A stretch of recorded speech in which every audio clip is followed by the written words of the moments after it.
Hi everyone, I am Deepa Thakur. In this lecture, we are going to discuss designated initialization of array. In previous lecture, I have already discussed with you one-dimensional array. And in this lecture, we will try to understand what is designated initialization. So let's get started. Sometime we want something like this. Like at certain position, we want to fill values other than 0, and the rest of the position we want to fill all zeros. In previous lecture, whenever we have elements lesser than the length of an array, then the rest of the position will automatically filled by 0. But as you can see here, this no zero elements are not in sequence. They are at certain position. Until now, we haven't seen any method which these positions automatically get filled by 0. Whenever these non-zero elements are not in a sequence, let's see if there is any method to do this or not. This is, we want 1 in position 0, 5 in position 5, 3 in position 6, and we want that rest of the position will automatically filled by 0. According to length, to do this, we have to write something like this. This way of initialization is called designated initialization, and each number in the square bracket is said to be a designator. This is nothing but an index, and this is the value.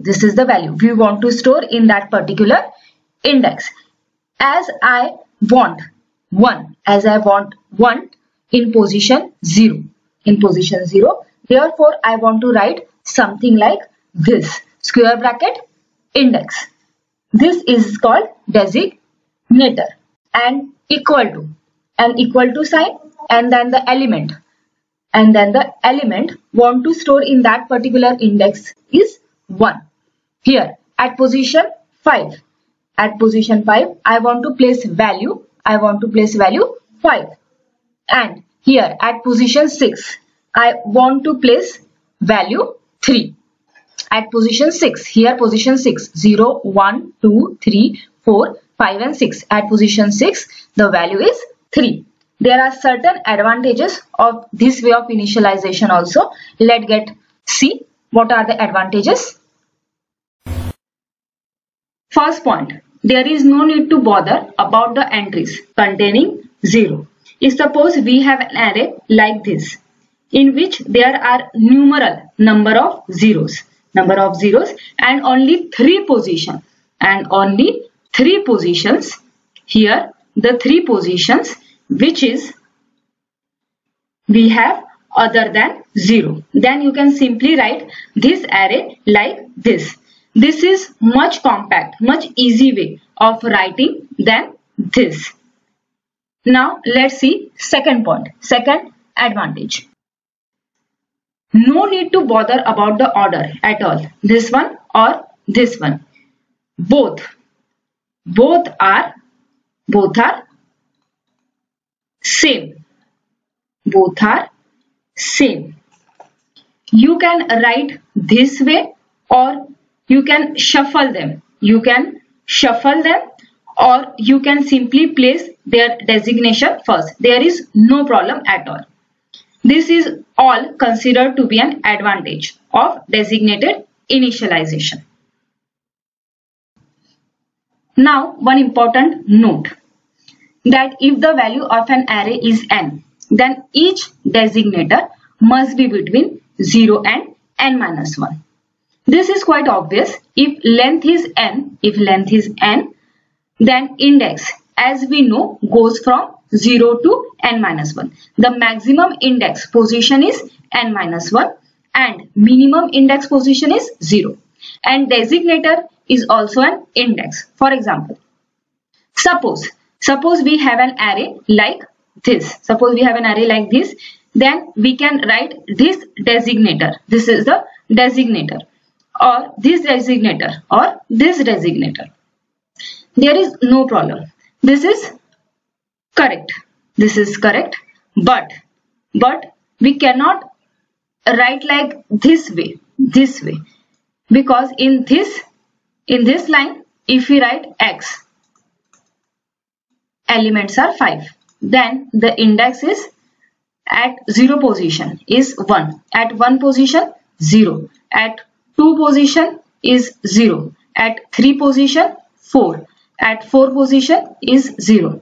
This is the 0.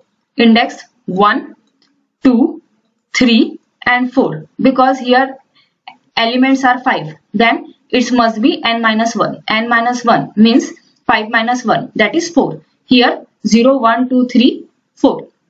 Likewise in this line also. This is correct way. Now x. Elements are 5. Length is 5. Now here length minus 1. Therefore in 0. Index 0 is 1 here. Now index 0 is 0 here. In index 1 is 0. Index 2 is 0. And index 3 is 4. Index 5 again it's 0. But index 5 it's 0 here. But index 5 here, index 5 we cannot write index 5 because here n minus 1. N minus 1 means 5 minus 1, that is 4. So here 0, 1, 2, 3 and 4. We cannot write fifth index. We cannot write more elements than the length as we saw earlier. So this is note. This is important note. You must remember when you are using this array elements in designator. Designator, initialization and array. Now there is one question. What if I would be mention the length? In that case, designator would be any non-negative integer, means positive. Second, compiler will deduce the length of an array from the largest designator in the list. Compiler will reduce the length. In that case, we can mention as many designator as you want, and compiler will reduce the length of an array from the largest designator. For example, in this case, you cannot mention the length over here. We simply specify the designator as much as you want. See, this is the largest designator. Here, this is the largest designator. Here, this is the largest designator. Largest designator over here. So, compiler will reduce the length of that array. Will be 10 here. Because here 10. This is this designator. Because of this designator, maximum length of the array would be 10. Here the value is 10. And value is 10. And n minus 1 is the index, that is 9. Here index is 9. Therefore the array would be 10. Array would be the 10th. Therefore the length of an array would be 10. Because it is always larger index plus 1. Largest index plus 1. Finally, no one can stop you for doing this. You can mix both way. The traditional of initialization and designated initialization. You can mix both of them. You can say this array is equivalent to this array. Obviously, at position 0, 1. At position 0, sorry, here 7. 7 will be placed at position 0. At position 1, here the value will place 4. And at position 2, the value will be placed at 2. Here at position 3, it's 0. At position 4, 1.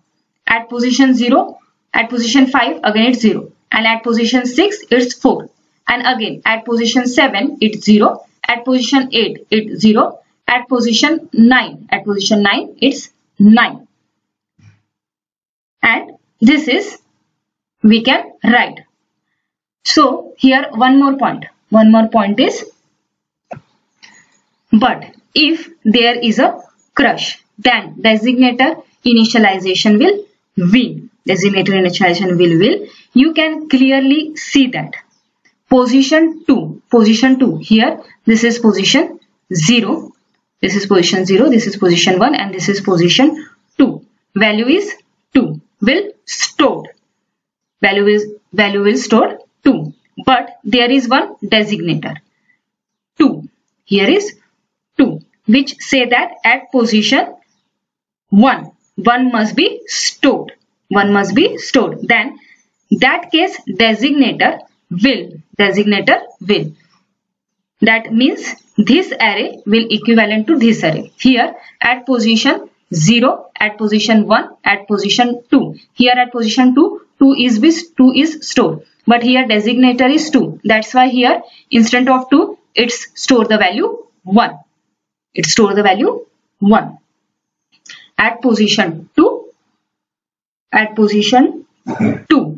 1 will get stored, not 2.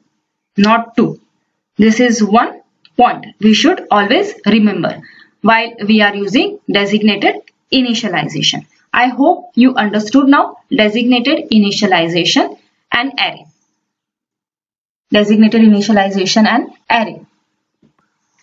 If you have any queries, question, please write below in the comment section. I will answer them. If you like the video, please click on like button and share the video with your friends. For other topics, please subscribe my channel and click on bell icon so you get notification whenever I upload my new video. Thank you guys for watching my video. Have a good day.